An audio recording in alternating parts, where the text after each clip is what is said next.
Y'all about to see the most twisting, disturbing case ever. Well, not ever, that's a little bit dramatic, but it's very sad. I wish no family go through this, and I'm serious. Y'all already know what I'm about to say, go get your snacks. I just started off in your world. So the girl you seeing now, her name is Whitney. She's this college student. During her time in college, she decides to join this volunteer group. I'm unsure why she decided or what was this about, but she joined it. She met this girl named Laura. People noticed that them two kind of look alike, so they asked them, are y'all related? The both would say no, but as time passed, them two get to know each other a lot bit more. Until this one following day, the volunteer group, it was about 8 people that got in this van, including Laura and Whitney. So they're just driving for some time. Then Laura looks to the right and looks at Whitney and noticed this bright light heading in towards their van, and then it turns black. It turns black because they got into this huge car crash. I believe 3 people passed away, and then the others survived but was very hurt.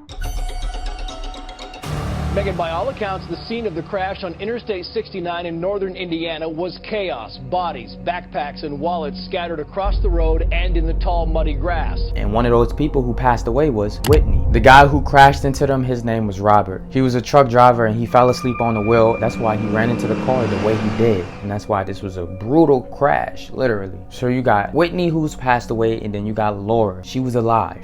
Luckily, but she was in a coma. I was paralyzed. I wanted to show that I was still alive. And people was unsure, the doctors specifically was unsure that she was gonna live this. I said it might be 8, it was not 8, it was 9 people. 5 people ended up dying. That was including Whitney. But Laura, she got lucky. She lived, but she was in this coma. So while Laura, meanwhile, she's in this coma for days and days and days, you got the family, Whitney family, planning this funeral for Whitney, until this one day Laura moves while she's in this coma. So the doctor, they tells her to write your name. The family is right there and they looking. Laura, she writes her name, and it was not her name. She wrote something completely different. At this point in time, the doctor and the family, they thought, okay, this girl might have serious brain injury and brain damage. So they was really worried. The doctor was like, okay, can you write your name again? She does. But it's not her name. She wrote the same exact thing that she wrote last time. The parents then looked, the doctor looked, and it said Whitney. Yes, the whole time that was Whitney on the bed. Remember, these 2 girls, they kind of have this look-alike vibe. So the family that planned that funeral, the whole time, it was literally Laura in that casket. While meanwhile, you got the family in the hospital thinking their daughter Laura is in a coma. No, that's Whitney. You were in a coma for 5 weeks, and they asked you to write your name. Right? They asked you to write your name down. And that's what I read. And you wrote Whitney. So I asked her if she could tell me her name. And she said Whitney. And I said, that's great. You now know this is not your daughter in the bed. Great news for another family. Horrible news for you. And the reason why this guy's so confused was because during that car crash, Laura's wallet flew to Whitney. So people thought Whitney was Laura, the investigators, police, firemen, whoever was there at the site. So when they brought her to the hospital, that's why she went in as Laura, because of Laura ID. But nope, that was Whitney. The family did look at her and it was like, she does look different. But the doctors was like, yeah, big car crashes like this, people tend to look different a lot. The family they shook it off, especially since these 2 blondies. So they was just hoping that their daughter was gonna make it through. Whitney, parents, plus confused, especially when they got that phone call. They was like, what? No, we just had a funeral for our daughter. They dug up Laura's casket, and then Laura's family actually had the real funeral. I mean, it was a real funeral before that, but the right funeral. Whitney, she pulled through, she managed to live. It just, the whole thing seems surreal to me. Just like it seems like a Lifetime movie that it wasn't really my life.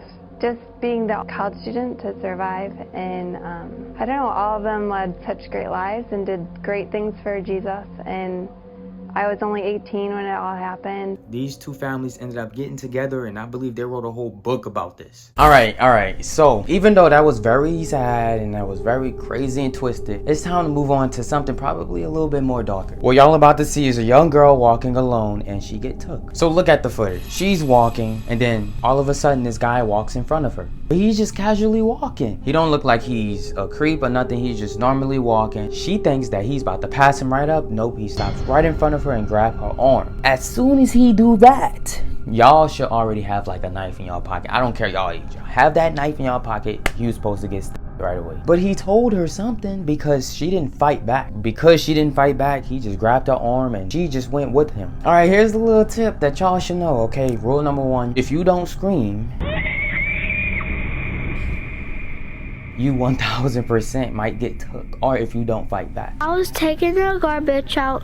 This guy walked over me and then he like hold my hand and took me and I screamed. A lot of the people who do scream ended up surviving or like making it back home safe because they just simply screamed, or some of them fought back. The moral of that story, because she didn't do anything, she's now gone. So the family, police search everywhere. What's the location of the emergency? My daughter is missing. What's your address, ma'am? She's gone. We can't find her anywhere. I've called all her friends. How old is she? 11. Okay, what's her name, ma'am? Carly, C-A-R-L-I-E. And last name? Ruscia, B-R-U-C-I-A. I wouldn't have not waited to find her. I probably would have done that and just lied to the cops and said, yeah, my child been missing for like 24 hours, even though that's probably a bad thing to do. But if it's my child, why not?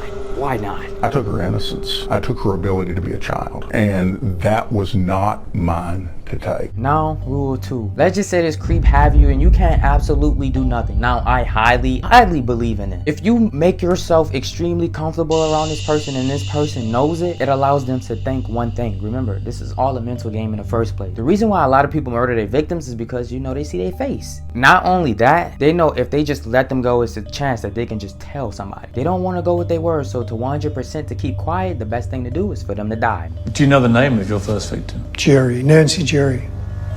Do you know anything about her life? I found out later, a little shorter than me, pretty but not particularly pretty. Told her to get out of the car, and that's when she became afraid, and then I shot her.